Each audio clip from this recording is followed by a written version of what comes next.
আজকে দেখেন উত্তরবঙ্গের 15 থেকে 16টা জেলা আজকে একটা যানজটের চরম ভোগান্তির মধ্যে পড়ে রয়েছে।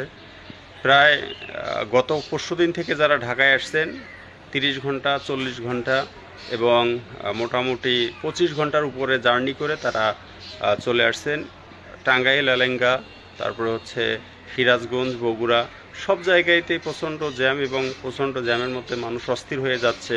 সেই দিকে আইন শৃঙ্খলা বাহিনীর লক্ষ্যটা খুবই কম। আর আইন শৃঙ্খলা বাহিনী এখন মাঠে রয়েছে, কোথায় মোটরসাইকেল ধরতে হবে, কোথায় কি করতে হবে, কোথায় মানুষকে একটু মানে টুকিটাকি কাজ করা যায়, এই বিষয়গুলো নিয়ে বড় একটা বিষয়ের দিকে নজর না দিয়ে ছোট ছোট বিষয়গুলো নিয়ে মাতোয়ারা হয়, এটা মানুষের জন্য খুবই দুর্ভাগ্যজনক একটা বিষয়। এই বিষয়ে আইন প্রশাসন বিভাগকে আরও সচেতন হওয়া দরকার। মানে সমষ্টিগত মানুষের দুঃখটাকে মোচন করাই হচ্ছে সবচাইতে বড় একটা বিষয়। গুটি কয়েক মানে সমস্যার সমাধান করেই বাংলাদেশের সমস্যাগুলো সমাধান হবে না।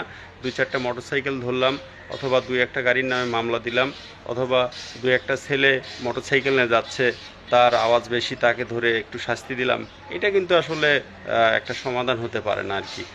সমষ্টিগতভাবে বড় বড় বিষয়গুলো যখন সমাধান হবে তখন কিন্তু মানুষের দুঃখটা মানে লাঘব হবে আর কি।